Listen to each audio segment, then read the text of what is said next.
And go ahead. Hi, my name is Rynn Bell. I'm a single mother of three kiddos. I work at Jefferson County Head Start as a teacher's associate in one of the all day classrooms. Um, a little bit about my background is I grew up in a household where my grandmother was raising her kids and her kids. So I kind of was exposed to a lot of poverty. It became the way of life for me. Um, as moving forward from that, I was at least very loved and well taken care of as far as my grandma could do. She had Parkinson's disease and she was also diagnosed with cancer. When my grandma passed away, I moved with my mom, who is addicted to crack cocaine and alcohol. From there, I was searching for love in all the wrong places, and I became a teenage mother at the age of 14 with my oldest son. Um, I continued to follow down the wrong path, trying to get my life together, but when you don't have those barriers and you know what path to take, it's a lot easier. But not knowing how to go about those routes and how to get out of poverty and how to make the best life for my son, I kind of just followed whatever path was in front of me. From there, I had my next son and I attempted to go to school, DeVry University. That didn't work out for me too well, so I quit school and continued to work, and then I had my daughter. After having my three kids, I realized that I needed to progress and move forward. I went to try to get a cosmetology degree, and I was told that I couldn't afford my exit bill. So now I started volunteering back at Jefferson County Head Start, and now I am a teacher here.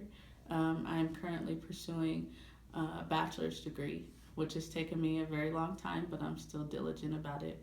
I am a participant of the Jeffco Prosperity Project, which is a 2 generational model that helps kids from Head Start all the way up to high school. So I'm at the point now where I want to be off of assistance and move forward, but I'm really worried about taking that risk. It's very scary to me having to take that leap from that cushion, which is kind of, it feels bad for me to even use it as that term, but it takes a village to raise a child, and I have three of them, and I've been raising them all by myself. And assistance has helped me throughout the way. So now getting to the point where I want to get that degree and move forward, it's very scary to make that jump off of what we call the cliff effect. And it's not just for me, it's for a lot of other families. I know families that have turned down raises of $1 because they don't want to lose their medical or their food stamps or their housing.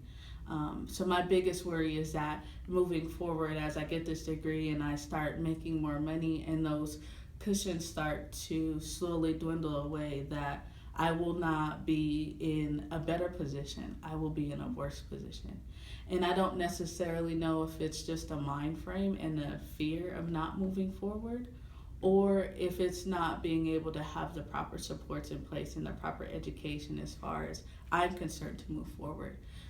If there were more supports in place, like here in Colorado, we have on CCAP, families that as they start making more money, they gradually move off of it. So each month or whatever, whenever they do their redetermination, they pay a little bit more until they're completely off of that. I feel like maybe if those were put in place, it'd make it a little bit easier for me to want to make that leap off of it. What I don't want to happen is that I go from making this low wage to not being able to afford to feed my family. So for me, that's the hardest part about taking that leap off of the cliff. And another thing is that now, even if I do leap and I have those people to support me, I'm not gonna have those cushions. So if I fall all the way down to the ground on that mountain, I have to be the one to dust myself off and get back up and climb back up it, no matter how injured or how bruised or battered I am. But like I was saying, there's a lot of families that don't want to move forward with that. because they're worried about what are they going to do when they move. They lose those medical benefits. And I wouldn't even know what that's like because my kids have always been taken care of, as far as like medical wise. They've always had benefits. So me having to provide them with all that stuff is very scary. So while I'm trying to move forward, I love working for Head Start, but being able to look for something where I can increase my pay wages, it feels like I have to be unrealistic in what I'm expecting. I'm expecting to get out there and get a job that makes double at least what I make now. And that's hard with no experience and no degree. So for me, I feel like the cliff effect is something that is not discussed as much as it needs to be discussed. And as far as moving forward and implementing more policies and programs that work for families, so that way we can start seeing families cycling off of assistance, and is providing those scaffolding type of programs. Maybe when I get food stamps and I increase my wages, maybe I can scaffold slowly off of food stamps. Or housing is a good example of that. When I'm not working, I don't pay anything. But when I do start working, I start seeing that increase. But let's also, provide the proper education and proper supports. So yeah, I'm on housing and I'm seeing an increase in my rent, but let's take some of that money for rent and let's start putting it in a savings account. So that way we can start owning our own home.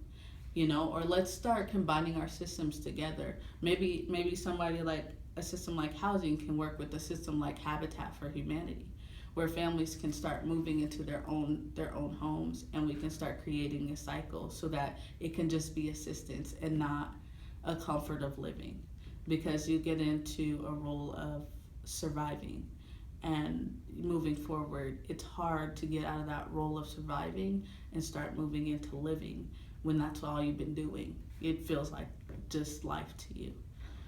So those are my suggestions as far as moving forward with policies and procedures, and also having our systems talk to each other would help families so they don't have to stress out about talking to 15 different people.